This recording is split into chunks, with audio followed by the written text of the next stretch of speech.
Thanks so much for tuning in to a very special Christmas show. We're going to be trying some new things out. One of them being the a new camera here. Hopefully, you guys like how this looks. Oops. Go ahead and make a little adjustment here. I'm going to go ahead and square this up because OCD like that. It'll drive me nuts. Okay, maybe that's a little better. I don't know. All right, let's go ahead and turn down the awesome Christmas music here. So I did a little bit of rearranging here in the studio, and so now I've got cameras and monitors in different places, and when I go to mouse over from one camera to or from one monitor to another, I'm still getting used to that. So bear with me on that, guys. All right, welcome back to the channel. One of the things I wanted to do for you guys is I wanted to have a show together, put a show together here, and see what everybody thought and how their Christmas is going, and is anybody getting a car for Christmas? Because I'm not. I'd like to give one to my wife, but she ain't getting one either, so she's not the happiest about that. Anyway, so hope everybody's doing well. I wanted to see what everybody thought what's everybody's favorite Christmas traditions. Anybody going out of town, that sort of thing. Just to see how everybody's doing. All right. So let's see who we got here in the channel. First one today, Carson Hollis. Thanks for tuning in, sir. Greg, I'm guessing that's a Gator. Can't really tell from this angle. Jaqual Hallman, what's up? Scott Brown, how you doing? Killamime. And Mama said football is the devil. Great name, by the way. Bowtied one, excuse me. Let's see here. Bartholomew. It's not fair, sir. It's not fair. Radiant Noah, how you doing, sir? Merry Christmas. But Merry Christmas to everybody in the channel that is wishing me a Merry Christmas. Josh, and I apologize if I say your name wrong. Raymer, I think that's how you say it, sir. I apologize if it is not. Baylor sucks. Jacob Eason Christ. That's pretty good, Radiant Noah. I will let you contend with the original holder of the full name when you get an opportunity. So. All right. Good morning and whatnot, Big Dog Santa. How you doing, guys? So, here we go. We got a phone call here. Let's see who we got. Carl. To accept, press 1. To send a voice. How you doing, Carl? This is Big Dog Brett. How you doing, sir? Yes, sir. How you doing, sir? Doing all right? Doing excellent, man. Have you got all your Christmas shopping done? No, I'm just resting up and I'm just taking it easy. Yeah, that's a good thing to do during the holidays. What's on your mind today? Well, I can tell you this. I'm kind of the same mind that you are. I really believe that in this game against Baylor, I think UGA is going to. I think you're going to lose. And I wouldn't surprise me. It wouldn't surprise me if they lose and get beaten badly, just like last year against Texas. Yeah, I'm actually kind of expecting that. I think I almost think that is definitely going to happen, given the way that UGA has. I don't know what the fall off is after the regular season ends, but the players seem to give up. Guys immediately announce that they're going pro. Granted, that's not the case for all of them, but there's quite a few that announce that they're going pro, and it's frustrating. I had a few people that pushed back on that video that they were saying that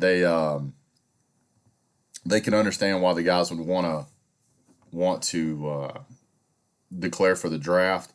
And my opinion is that if you are going to choose a school to go to get you to the level where you can go pro, then you really need to be grateful that school gave you that opportunity. They gave you your very first college football game to play in. They gave you your very best college football game to play in, and your very last. And to me, it would seem like you checking out at the very end of the season just because the game's not important to you because you're worried about injuries at that point, That's a problem for me. You know, but I Well, agree. I'll tell you this. Oh, go I ahead. understand where you're coming from. You make a point, and I understand also some of the guys who don't want to play. I mean, I agree with you on the one end. You need to show some appreciation for the school that drafted you. And on the other hand, you look at these guys; they're disappointed for the third year or yet another year. Georgia's come up short, and despite this stellar defense, the offense just hasn't gotten it together. I mean, it's clear now. Jake Fromm is not the answer. And I'll be honest with you, Big Dog, is that the fact that Georgia lost, the fact that they're not playing in a national title, they're going to the Sugar Bowl again. There's nothing wrong with the Sugar Bowl, but Georgia has high expectations. That's why they got rid of Mark Riggs. Yep. And now you got to look over at Ohio State in the Big Ten, and you got to look at number one, Justin Fields, basically playing for a possible championship game in the playoffs against Clemson. Even if Ohio State doesn't win, the fact that they're there and the fact that they're where, so if you look at anybody, everybody had it circled 2 or 3 years ago that Georgia should at least be in the college football playoffs, and that's not happening. But you got Justin Fields in Ohio State, his first year, that's where they are right now. So I think the success of Justin Fields combined with the disappointment of UGA coming up short again, combined with the fact that a lot of players on the team, they realize they kind of feel that wasn't the right decision to put Fields over Fromm. To put Fromm over Fields, but they went along with it for the fans, for the school, for the UGA brand. And what's happening is now they've come up short. The offense never got together. Now all that is starting to weigh in, and I think it's starting to set in on them now. And I completely agree. I think that anybody. Oh, sorry about that. I think anybody that watches college football can tell you that obviously Justin Fields is an incredible athlete. I don't know if it was the coaches didn't recognize it, if he just didn't fit very well in the UGA scheme, or if he just when he first, or maybe it took him a year to really kind of catch the hang of the speed of college football. But it was clearly a miss, no matter which way you look at it. I can absolutely see where our defense is taking a huge step forward, but I can absolutely see where our offense is taking a huge step back. And if Georgia's offense just simply would have maintained what it had going a couple of years ago, we would be sitting right next to Ohio State or Oklahoma or anybody else. Exactly. So there's exactly. Yes, sir. Go ahead. Yes, sir. Just one final thing. How I get on going. Yes, sir. You're right about that. And that's a lot of. I think for a lot of the UGA players, I think that's what's really bothering them. Look at this defense that carried this team all year. I think they're tired now because they've been on the field more than any defense usually is supposed to be because the offense really hasn't done anything. They're physically tired and worn. Mm-hmm. And I think mentally and psychologically, just looking at Justin Fields playing for a possible national championship in the 4 playoff games, and they're looking at their offense at UGA, and it's just been anemic. And nothing against Jake Fromm, but he's doing the best he can, but that's just his ability. One thing, there's a guy named Uncle Lou. You ever heard of him? Yeah, I've heard of Uncle Lou once or twice. Uncle Lou has put it best. He put it best when he said that Jake Fromm simply cannot make anybody around him better. That's a fact. In his freshman year, Georgia went to the national title. You had 2 NFL caliber running backs, Nick Chubb, Tony Michelle. A lot of people don't realize also you had DeAndre Swift and you also had Elijah Holyfield. Yeah, and you're also leaving out the greatest, most impactful player UGA's had on defense in probably more than a decade in Roquan Smith. And when exactly, sir. Yes, sir. So when you've got players of that caliber around, let's just say an average quarterback, it's going to make him look extremely good. But whenever and other stat analyzers were looking at the fact that whenever Jake Fromm had really had the game put on his back, where he had to throw 30 or more passes, we lost that game every time. The only game that we have won a game where he's thrown 30 or more was against Florida. And against Florida, exactly. And the fact that anybody even knows that stat against you is a clear indication that you are not a you don't qualify as a pro style quarterback, because if you have to throw, anybody can stand back there and hand the ball off to NFL running backs. But whenever you've got to make the throws, I said it in one of my other videos, it doesn't matter if you know where to throw the ball to if you can't get the ball there. I mean, it just doesn't. So, I mean, if you know that you're supposed to throw to the slot receiver running a crossing route because he's going to have a mismatch in coverage, but you overthrow him or you underthrow him or you throw behind him, and he's thrown behind him constantly this season, I don't care that you know where to throw it. I would rather have a quarterback who doesn't really know where to throw it, but he can make passes to anybody. That's what I would rather have. Exactly, sir. And sir, I'm going to get on out of here, but the same thing you touched on in your video about Baylor. Baylor is enthusiastic and ecstatic, just like Texas last year for the Sugar Bowl. I mean, if you look on their fan pages, they're talking about the Sugar Bowl at Baylor. They're talking about this Sugar Bowl like it's the Super Bowl or something. It is to them. On the other hand, exactly, and that's the same way Texas was last year. You look at Georgia, I kind of see the same thing all over again, where they're figuring it's not the playoffs. We're not going to a national title. The game doesn't matter. And so you're going to have players opting out. You're going to have, even the ones who play, it's going to be a sort of a lethargic, lackadaisical attitude. And it wouldn't surprise me UGA gets just totally demolished in this game like last year against Texas. I hope not, but I see that coming. So here's my opinion on that, and I appreciate the call, sir. Thank you so much for calling in. Here's my opinion on Baylor. Baylor has a Big Ten high-powered offense, and their defense is actually not bad. Compare that to LSU. I won't say they're as good as LSU, but I think they're good enough that they're going to put on a similar performance. I feel like Georgia had far more motivation to play against LSU than they're going to have against Baylor. We had way more players, way more talented players playing against LSU, and we're not going to have that against Baylor. So somebody's going to have to show me a strong, convincing argument as to why I should pick UGA over Baylor. Now, am I going to pull for Georgia? Absolutely. I'm going to stand up and jump up and down and cheer and holler and scream at the TV and blame the referees and everybody else I can. But at the end of the day, the fact is that UGA, at least on paper, doesn't really have a dog in this fight. And I think that whenever, and this is my own pet peeve. I personally think that whenever you have players that check out of, I think Keith is absolutely right. Whenever you have players check out of a game and we end up losing that game, it hurts recruiting, because it's telling those players that they, if we lose that game, so what? It's going to make the team look bad, and it's not going to help us get players flipped over from other teams. We've got S class, which is a fancy way of saying a grade above A. Instead of class A.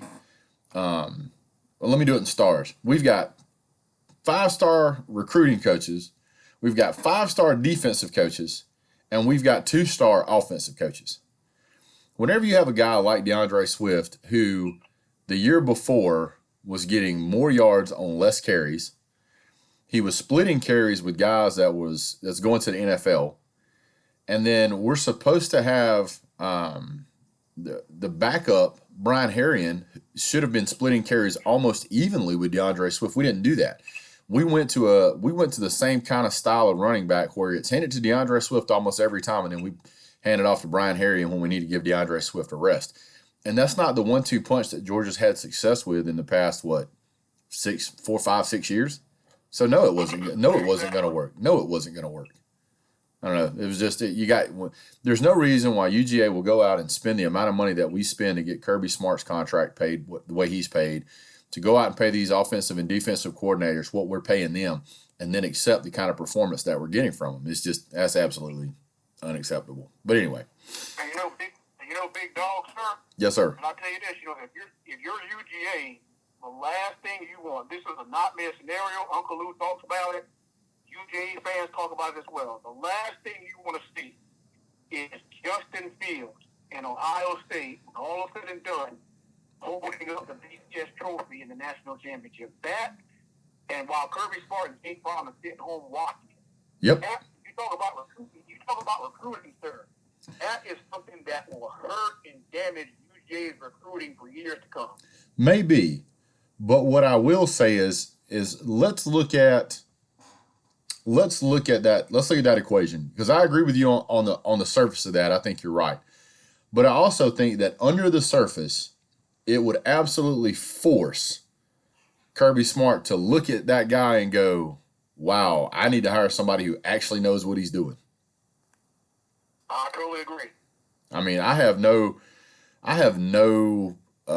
ill will towards Justin Fields. When he left UGA, I made a video based off of what I had seen Justin Fields do. And one of the things I keep going back to is Justin Fields threw a pass, it was batted up in the air, and what does he do? Rather than letting it hit the ground and be an incomplete pass and the ball moving back to the line of scrimmage, he caught it and got sacked for about a 15-yard loss. And I went, wow, that's not good football IQ. It's really not. And so I went, man, and I would watch the guy, and he would struggle. Like, he would struggle mightily. And that's why I finally came to the conclusion that UGA just didn't know how to use him. We just don't. We didn't. And I'm not mad at that guy for leaving. I wish we would have. Do I wish he would have stayed? Yes and no. I wish he would have stayed if we would have figured out how to use him, but no, if we weren't going to. And I'm glad he went to a team that would utilize his talents to the full capability they were.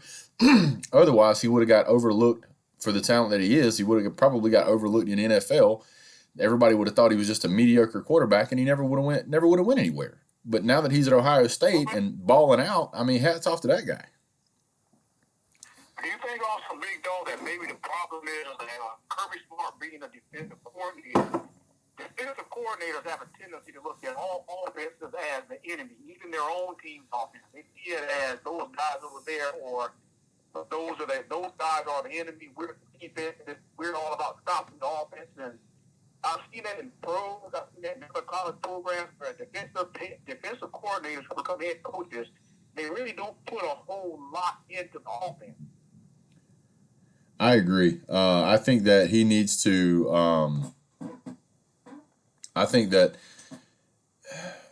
he needs to self-assess and say, you know what, I can't do this the way it needs to be done. So yeah, and I think at that point, if he can make that realization, that right there will make the determination in and of itself of whether Kirby Smart is going to take Georgia to the next level or not. Because if you're so stubborn that you stick your head in the sand, you're dooming your team to continue the same repetitive stuff that they've always done. Well, you know what? Good talking to you, Big Dog. Take care. Go Dogs. Yes, sir. Go Dogs. Have a good day. Anybody wants to call in, feel free to call in. I don't matter. It doesn't matter how old you are. Just as long as you don't do anything stupid, and then we won't hang up on you. Keith says if Justin Fields has the talent that it appears he does, he will not ride the bench in the NFL. The style QB he is showing out in the NFL right now. That is absolutely correct, sir. Baylor's got a reason to play in this game. I really think that Baylor is going to, they're going to get after UGA. This will be, one of the biggest wins that they can have this season to beat the number 5 ranked team in the country. There's no reason why they won't absolutely try to show out. All right, so everybody's here. I know that we're having fun talking about football, but I wanted to see if we can maybe talk about some Christmas stuff, man. What's you guys' family traditions? You guys going anywhere? What's your favorite holiday tradition? Do you guys hide a pickle in the tree? You guys ride around, look at Christmas lights? What do you guys do? What's your favorite holiday food? Is one of my favorites is no-bake cookies that my wife makes. She got the recipe from my grandmother, and it is absolutely awesome. Keith, that would be like the worst thing ever, dude.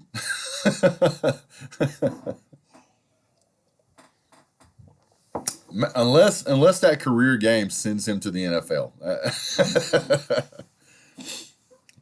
Yes, sir. Them no-bake cookies are hot fire, sir. Hot fire. Staying in Millen, Georgia. Man. We, for those of you who don't know on the channel, I live in North Georgia. And I absolutely, I like this. I like to be around my family. I like to get up on Christmas. And we take turns opening presents. And when we get done opening the presents, what we usually will do is we'll go outside for a little bit and we'll throw on a jacket and then we'll go ride around and look at all the Christmas lights. And we typically do that the night before as well. I especially like to find the houses out there that they coordinate the music to the outdoor speakers with the lights and everything. I just really think that's really cool. Wish I could afford to do that, but that's not the finances this year.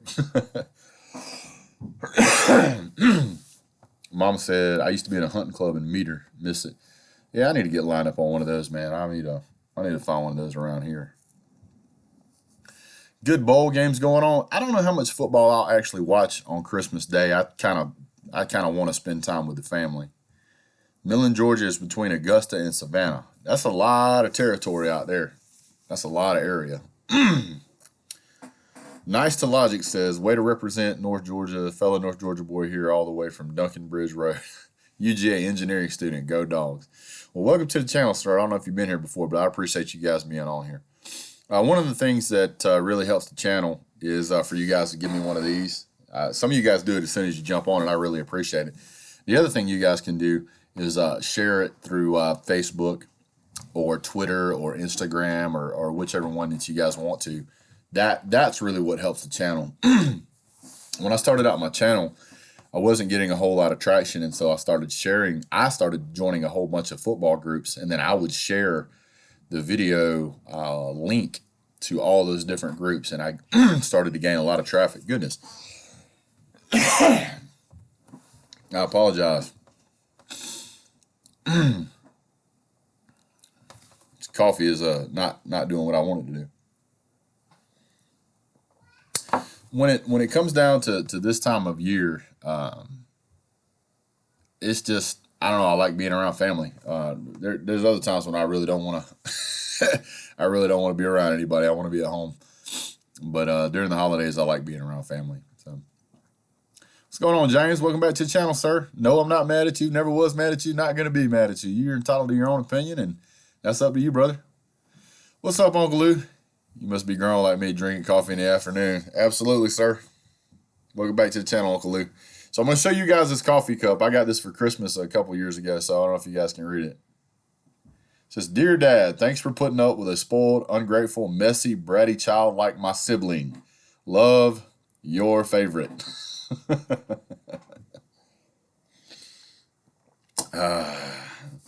Uncle Lou, what's your favorite brand of coffee for the holidays, sir?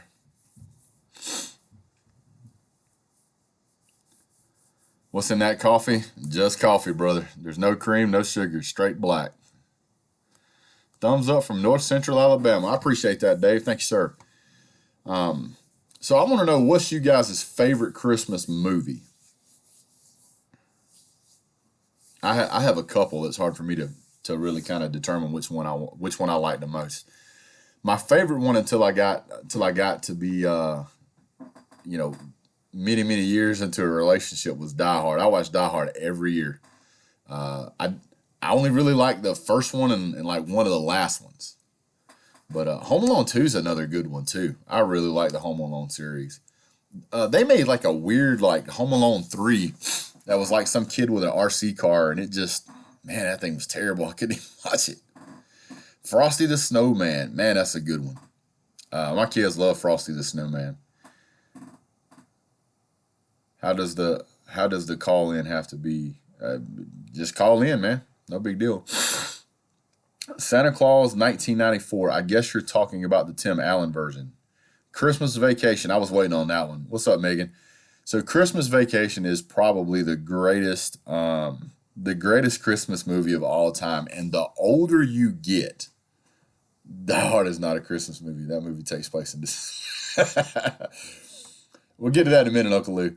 The older you get, the more accurate National Lampoon's Christmas Vacation is. It becomes more and more accurate as you get older. When I was younger, I didn't really get all of it, but man, it's such a great movie. And I still don't know how in the world he gets that box to act like it does when it's supposedly the cat's in it and it's all jerking around. Oh man, it's great. It's great. I quote that movie all year long, all the time. Me and my wife can be driving down the road and she'll hear something. She'll go, "What was that sound?" And I'll go, "You couldn't hear a dump truck driving through a nitroglycerin plant." Does Star Wars count? No, Star Wars doesn't count. Radiant Noah, which Christmas Carol are you talking about, brother? Which one? Because there's several of Christmas Carol. There's Mickey's Christmas Carol. There's the one with Jim Carrey in it. There's the original one. But Die Hard is not a Christmas movie. I don't know, man. I hear that. I hear that fight back and forth, but it happens at a Christmas party. So it's not on Christmas Day, but it's at a Christmas party. Hard to say. Hard to say. But I tend to believe it's a Christmas movie. It just happens to take place in December. I guess. I like the fact that I want to know what kind of tape that they used on Bruce Willis's back at the end of that movie, because to me it looks like a 9mm strapped to his back with some kind of wrapping tape, because there's Christmas tape on it. Now, I don't know if you guys have ever used Christmas tape, but most of that stuff is not that.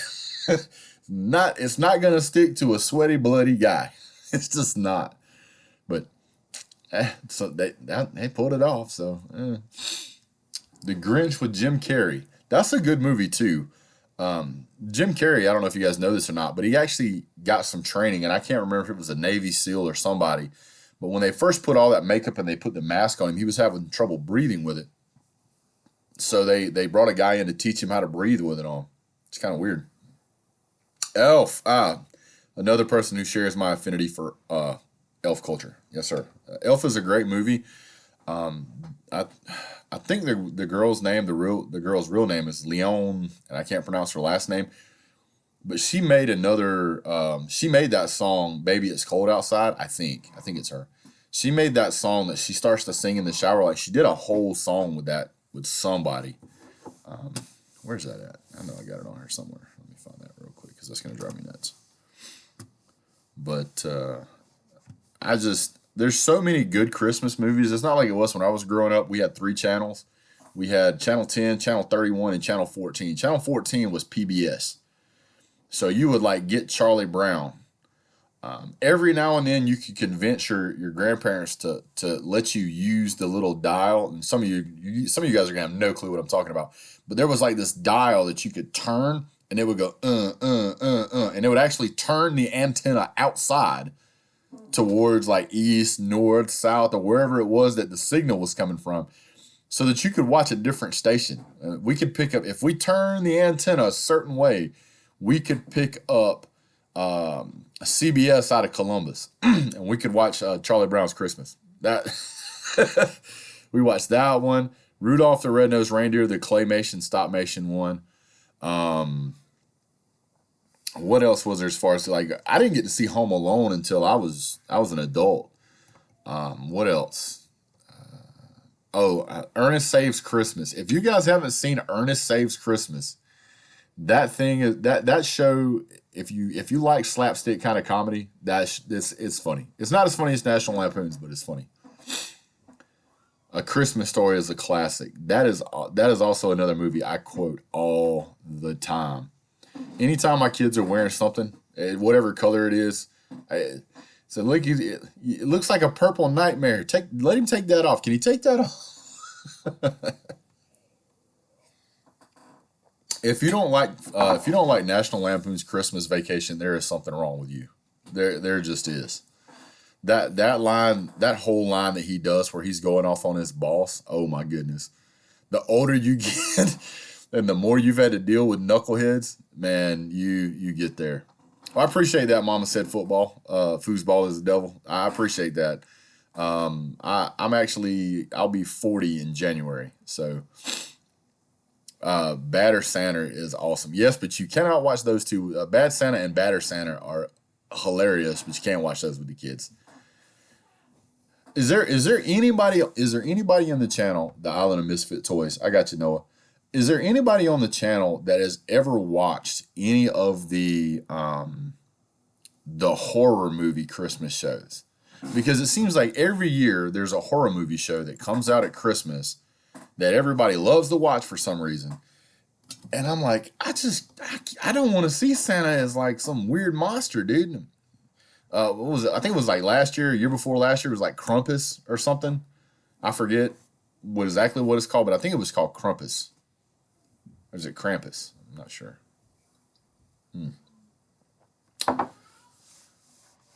Gremlins. That's right. That's a Christmas movie too. I completely forgot about that one.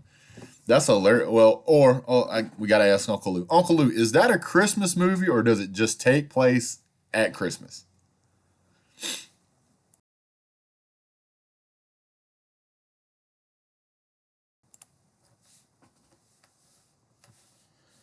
Sorry, I'm going to harass my son here. Could you do me a favor there, young man? I'm running low on the caffeinated beverage. Coffee? Yeah, if you would, just about 40 seconds. My old microwave would be wonderful. Thank you, sir. Santa Claus was watching you, sir. Just thought you should know. He's a good kid, man. He's a good kid. Good kid. Playoffs on the line. Cleveland sucks. Stay away from those. Like horror movies, but not at Christmas. Krampus is the original concept of Santa. Joey Tony. Yeah, I'm going to have to look into that. That's going to drive me crazy. Trying to figure out what's going on with that. Hold on a second here.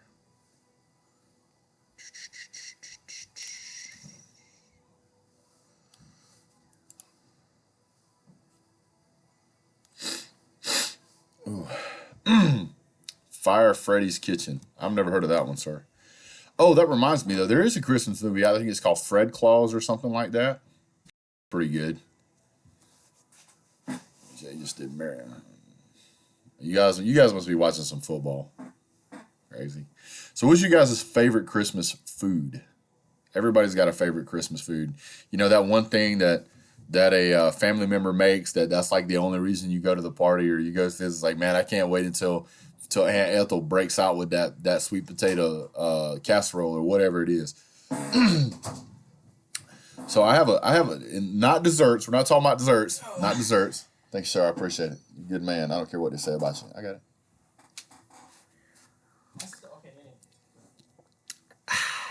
That's delicious. So, Dave, I want you to know that the YouTube filter caught your statement. I'm going to allow it. I don't know why it would have stopped that. That is hilarious, though. There we go. I guess it's Dondarian Simpson. Big fan of you and Uncle Lou and that top billing cat be fussing more than talking football with the fans. I reached out to the guy over at Top Billing, and I don't know, man. He was kind of, I don't know, standoffish, I guess. Because I reached out to him and I sent him an email and I said, hey, man, I'm a fellow YouTube content creator. I wonder if you'd like to do something together, seeing as how you're a big fan of the sport. And he sends me an email back, and it was like, he said, I'm not a fan. I do this for a living. And I was like, so I sent an email back to him, and I was just said, hey, I just assumed anybody that created as much content as you do is a huge fan. And I never heard anything back. So I don't know. Baked beans and smoked sausage. Is that, are you talking about like in a crock pot? Because my wife has made that, and it's delicious too.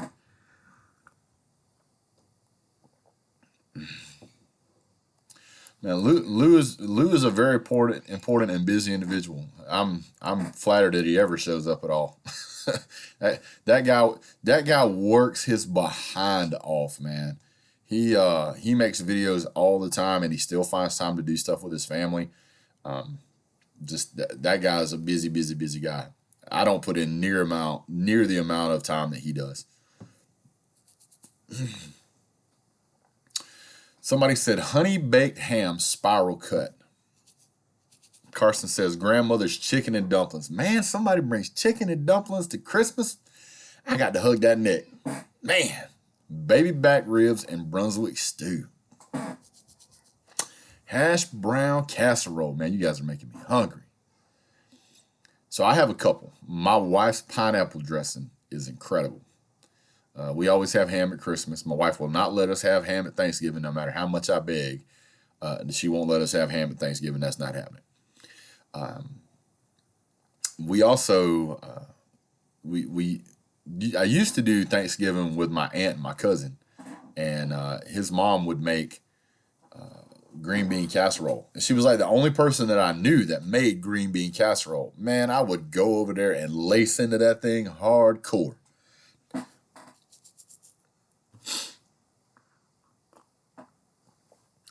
We like to have the Hawaiian sweet rolls. We do green bean casserole. We do, obviously, I said ham already, but we do like a spiral cut ham, pineapple dressing, sweet potato pie, pecan pie, sardines and crackers. Come on, Dave. He said, man, there is no way you will catch me eating sardines and crackers. I am not eating that stuff. Some people love them. It's just not for me.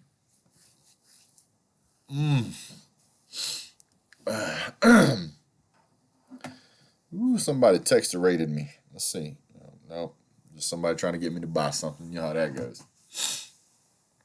Cleveland should draft C.J. Henderson for Florida. Yeah, don't keep up with Pro too much. So is anybody taking any long flights?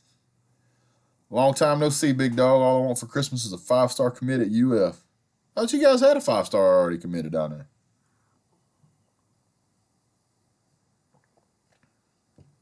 Gave him a Bo Jackson hit. Oof.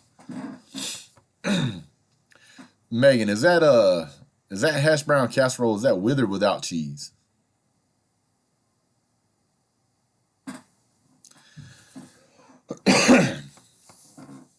I like to make a breakfast casserole. You've never been on a plane before? It's an interesting experience. The first time I was on a plane, I had just gotten out of basic training. 5-star Brenton Cox, but we have not recruited one yet. Well, Dan Mullen will snag one eventually. He'll get one eventually.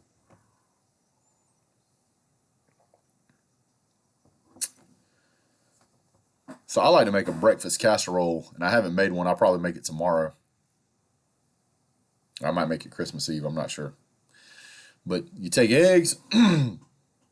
It's eggs and sausage, and I use like a three cheese blend. Man, take some allergy medicine.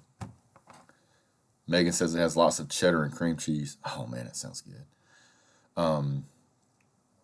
I take and I brown sausage, like you buy it in the tube, and then you basically treat it like you would hamburger meat.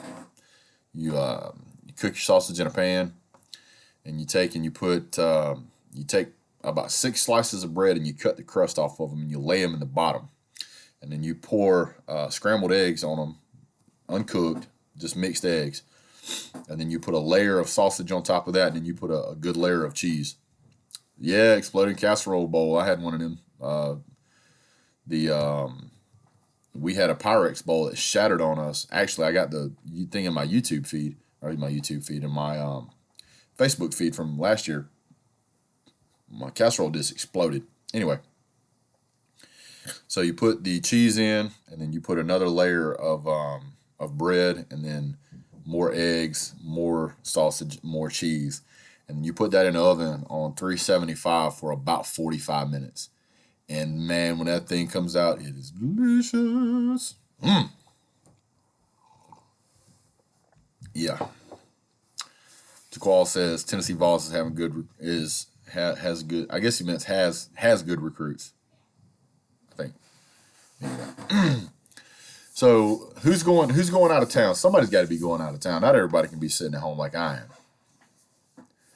And who in here thinks they have the highest Christmas tree? What's up, Mopar for life? I was fortunate enough to be in the Army, sir. Lamar Jackson's leading rusher right now for Week 16.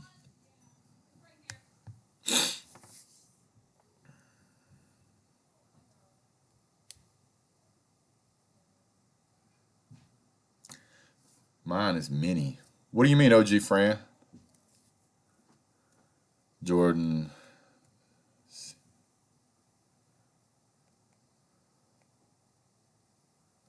Called it Paul Bunyan. Yeah, I've heard that name before too. And as far as relating to that dish and whatnot. Yeah, who's? Oh, she's like, oh, my Christmas tree. So how tall is your Christmas tree, OG?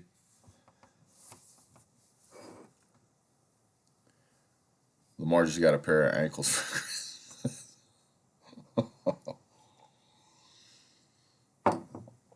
Phone lines are open. If you got something on your mind, feel free to call in 770-765-2428. Don't forget to hit like, subscribe, and share, and thumbs up, guys. I appreciate it.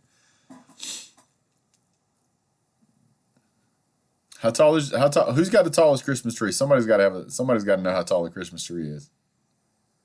Has anybody got an 8-foot or taller? About half the size of a normal size tree. So every year, we always get a big giant Christmas tree, and when I say giant, we get a giant size Christmas tree. We make jokes every year that we have the Griswold family Christmas tree every year. This year the tree is only 11 foot tall because that's as tall as the ceiling is in the living room. But there have been years that we have had, we've lived in other houses that had vaulted ceilings. The ceiling we have now is vaulted, but it's not as near as tall as the other ones. 9 foot, but it's not real. There's some people like real trees, some people like fake trees. I like the real ones. We do a real tree every year. I like the smell of it. I don't like the mess it makes, but I mean it's only for a little while. So we take and we go buy a tree and we put it up. And, one year we had a 13-foot Christmas tree. It was so tall that in order to put the decorations on it, I had to. That's a tall tree, Carson. I had to take a 10-foot ladder and put decorations on it.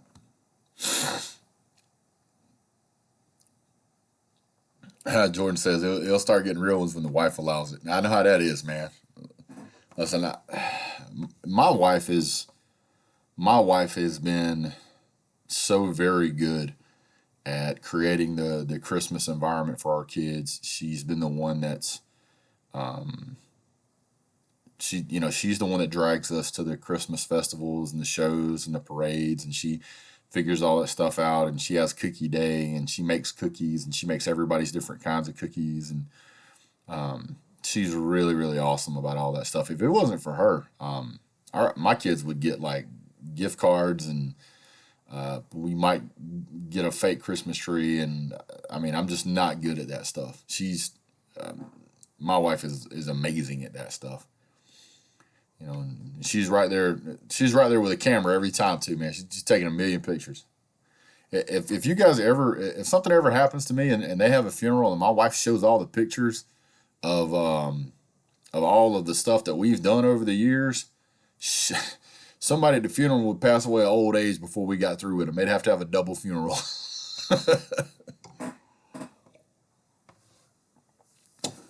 Yeah, we've spent a lot of time kind of traveling around different places, and we finally ended up back in Georgia, and we decided we were going to settle down here and kind of quit the whole moving around thing. And I told my wife, I said, I'm not leaving here.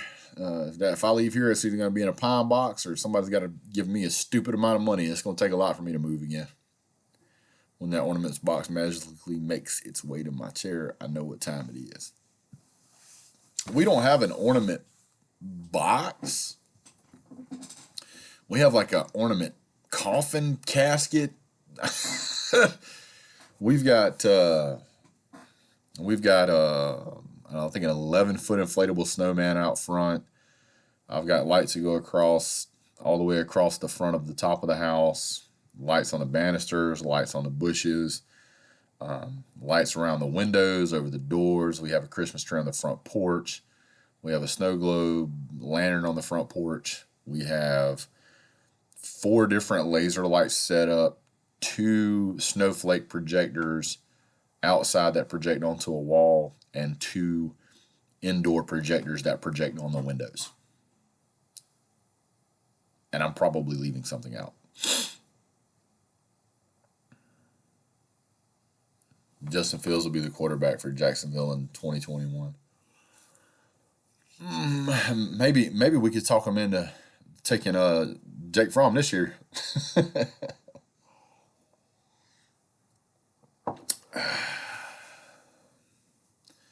Well, guys, I don't want to drag out the day here. There's some other things I do want to do with the missus and the wife, the missus and the kids, I should say. I really appreciate you guys jumping on. I hope you guys like the new camera here. We changed out the camera, so something's supposed to have a little better view. We'll see how it works out.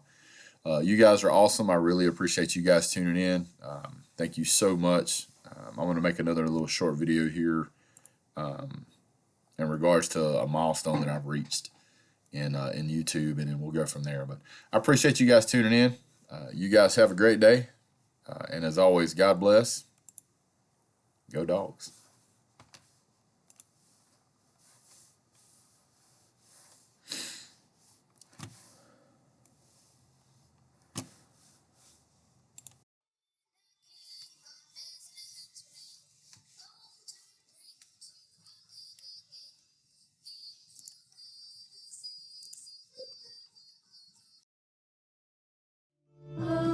Star of wonder, star of night, star with royal beauty bright, westward leading, still proceeding, guide us to thy perfect light. Frankincense to offer have I, incense owns a deity nigh, prayer and praising voices raising, worship him God most high. Oh, star of wonder, star of night, star with royal beauty bright, westward leading, still proceeding, guide us to thy perfect light. Myrrh is mine, its bitter perfume breathes a life.